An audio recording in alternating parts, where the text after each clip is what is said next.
But this isn't a story about one Thanksgiving. This is a story about 31 years of being erased by the people who were supposed to see me first. My name is Diana Chen, and I'm the older sister who never mattered. Growing up in our Portland home, I learned early that intelligence without charm is just an inconvenience to a family that values appearances. My younger sister Whitney was everything my parents wanted. Photogenic, popular, the kind of daughter who looked perfect in Christmas card photos and made friends with everyone. I was the one who got perfect grades nobody celebrated, won science fairs nobody attended, and asked too many questions that made dinner conversation awkward. When Whitney barely scraped through high school with a 2.5 GPA, my parents threw her a graduation party at a rented venue with a DJ and a chocolate fountain. When I graduated valedictorian with a perfect ACT score and full scholarship offers from 3 universities, they took me to Applebee's and spent the meal discussing Whitney's community college prospects. "Not everyone is built for academics," Dad said, cutting his steak. "Whitney has people skills. That's worth more in the real world." The implication was clear. I had books. Whitney had everything that actually mattered. I went to Stanford on a full ride. Computer science and business.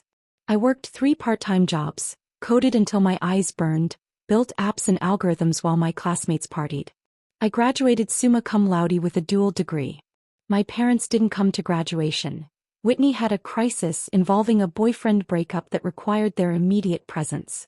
I stood alone in my cap and gown watching families celebrate and told myself I didn't need their validation. Achievement was its own reward. After college, I worked at a startup in San Francisco. 80-hour weeks, sleeping under my desk, surviving on coffee and takeout. The company went public 3 years later. My stock options were suddenly worth $3.2 million. I was 26 years old. My parents' response when I told them, "That's nice, honey. Did you see Whitney's Instagram? She got 10,000 new followers this month." Whitney had dropped out of community college after 1 semester and become a lifestyle influencer, which meant she posted photos of avocado toast and called it a career. She lived in a trendy Pearl District apartment my parents paid for, drove a BMW they leased for her, and spent her days at yoga studios and coffee shops with ring lights. What my parents didn't know was that I'd been helping Whitney too. When she maxed out credit cards, $18,000 in designer handbags and luxury candles, I paid them off. When she got scammed by a business coach and lost $12,000, I covered it. When she needed emergency dental surgery, I paid the $8,000 bill. Over 7 years, I'd quietly given her $97,000. She never said thank you. She never acknowledged it. And I never told our parents because I thought that's what family meant. You help silently, you don't keep score, you just love people anyway. At 29, I left the corporate world and founded my own company, an AI-powered analytics platform for healthcare systems.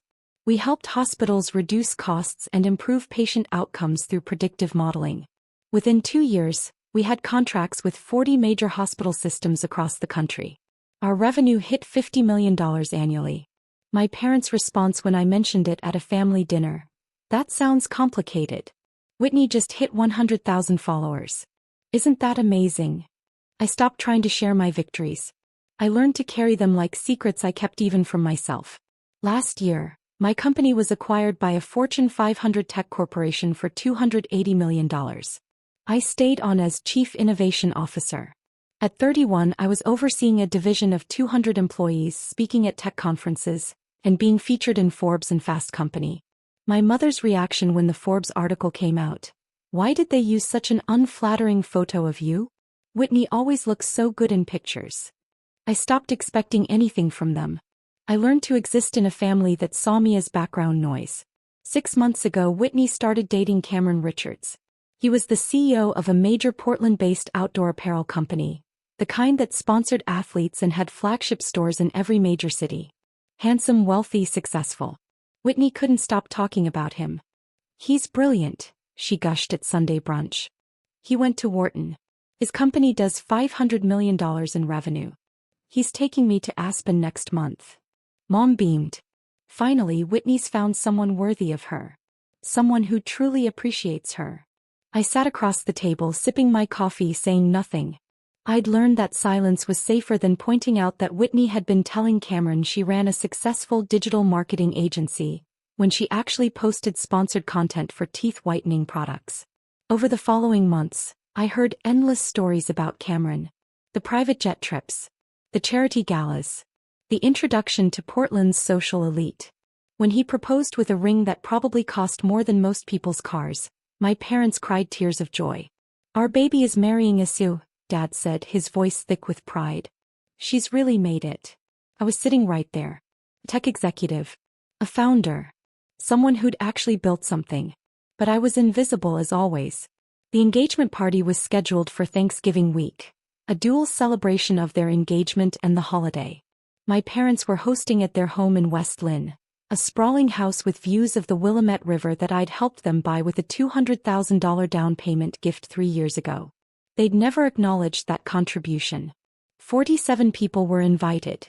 Extended family friends, Whitney's influencer friends, my parents' country club crowd. And Cameron would be there meeting the extended family formally for the first time. I drove from my downtown Portland condo in my Tesla, wearing a simple charcoal blazer and black pants, professional but understated. Nothing that would draw attention. I'd perfected the art of being present while invisible. The house already hummed with activity when I arrived. The scent of roasted turkey and sage filled the air. String lights wrapped around the deck railing overlooked the river. Tables were set with my mother's good china and arrangements of autumn flowers. Everything looked like it belonged in a magazine. Whitney stood in the center of the living room in a burgundy dress that probably cost what I donated to charity monthly, Cameron beside her in a perfectly tailored suit. They looked like they'd walked out of a Ralph Lauren ad, polished, perfect, untouchable. I slipped in through the side door, hung my coat and made my way to the kitchen to help with whatever needed doing. My usual role at family events. "Diana." My mother's voice carried over the conversations. "Come meet Cameron properly." I turned. 47 pairs of eyes swiveled toward me. The familiar weight of unwanted attention settled on my shoulders. I walked over. Cameron extended his hand, his smile warm and genuine. "Diana, great to finally meet you. Whitney's told me so much about you." I shook his hand, wondering what exactly Whitney had told him. "Nice to meet you too." He tilted his head slightly, studying my face with a puzzled expression. "Have we met before? You look really familiar." Before I could answer, Whitney laughed, that bright, performative laugh that always preceded something cruel. "You've probably seen her around town. Diana's very ordinary. Easy to confuse with other people."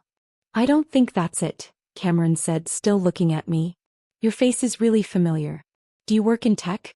Maybe we've crossed paths at an industry event." My mother appeared at my elbow, her hand landing on my shoulder with that dismissive pat I knew so well. "Oh, Diana doesn't really work. Not in the traditional sense. She's been between things for a while now." "Mom," I started. "It's nothing to be ashamed of, honey," she continued, her voice carrying to the relatives gathering around us.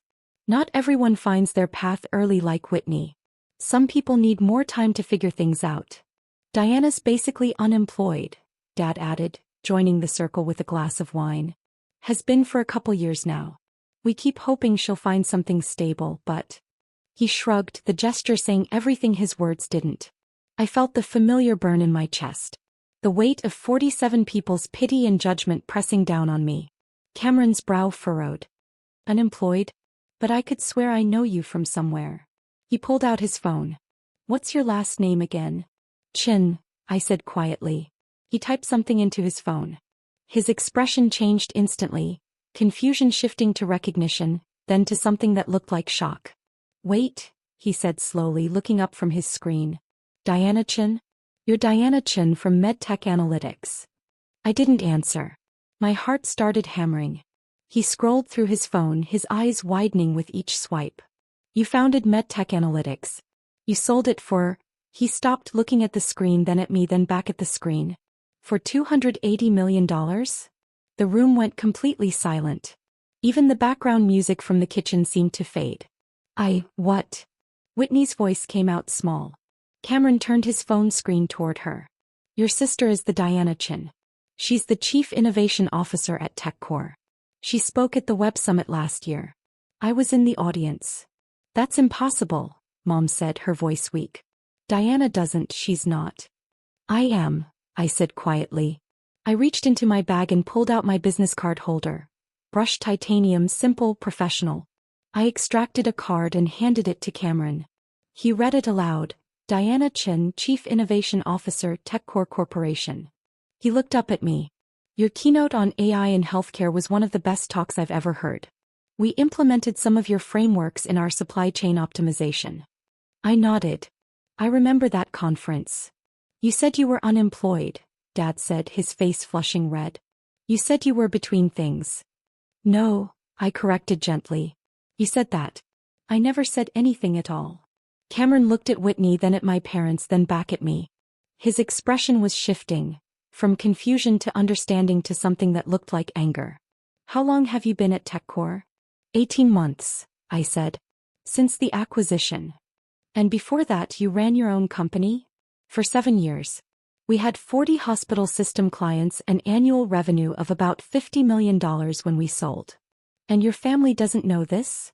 His voice was carefully controlled. I've tried to tell them. Multiple times. They weren't interested. Whitney's face had gone completely white. You never said you sold a company for millions of dollars. I mentioned the acquisition at Sunday brunch last year, I said. Mom changed the subject to ask about your ring light setup. Cameron pulled something else up on his phone. You're in Forbes 30 under 30. You have a Wikipedia page. You've given TED Talks. He looked at Whitney. You told me Diana was struggling. You said she was the underachieving sister who'd never found her direction. I didn't know, Whitney stammered. You never asked, I said. None of you ever asked. I reached back into my bag and pulled out a folder. I'd brought it because some deep part of me knew this moment would eventually come. I placed it on the coffee table. Bank records, I said calmly. Showing $97,000 in transfers to Whitney over 7 years. Credit cards, scams, dental work, rent assistance, emergency loans. I pulled out another document. And the $200,000 down payment I gave Mom and Dad for this house. Plus mortgage assistance totaling another $78,000 over 3 years. Cameron picked up the documents. Read the first page. Then the second. His jaw tightened with each line. You've been supporting your family, he said quietly. While they called you unemployed. Yes. He turned to Whitney. His voice was very calm, very controlled. What else did you lie about? I didn't lie. Tears started streaming down Whitney's face. I just didn't know. They never told me Diana was successful. Your sister founded and sold a tech company, Cameron said. She's a C-level executive at a Fortune 500 corporation. She speaks at international conferences. You never thought to Google her? To ask about her work? To show even basic curiosity about her life? Whitney opened her mouth. No words came out. Cameron looked at my parents. You called your daughter unemployed in front of your entire family. While she's been financially supporting you. We didn't know about the company, Mom said weakly. Because you never asked, Cameron said. Because you were too busy celebrating Instagram followers to notice actual achievement. Dad straightened, trying to reclaim authority. Now see here, young man. I've seen enough. Cameron's voice cut through the room like ice. He turned to me. Diana, I apologize. Your family grossly misrepresented you and your accomplishments. It's not your fault, I said. He looked at Whitney for a long moment. Something sad crossed his face. I need to talk to you. Privately. Now. They walked out onto the deck. Through the windows I could see them talking. Cameron's posture rigid, Whitney gesturing desperately, tears running down her face. The living room remained in stunned silence. 47 people stood frozen, processing what they'd just learned. My Aunt Carol was the first to speak. Diana, why didn't you tell us? I tried, I said simply. No one listened. 20 minutes later I checked my watch. Cameron came back inside alone. Whitney remained on the deck, her face buried in her hands. He walked directly to me. Diana, can I speak with you for a moment? We stepped into the study. He closed the door. I broke off the engagement, he said without preamble. I blinked. What? I can't marry someone who built our relationship on lies. She told me she was the successful sister. She told me you were struggling and she'd been helping you financially. She told me she ran a marketing agency with multiple corporate clients. He shook his head. None of it was true.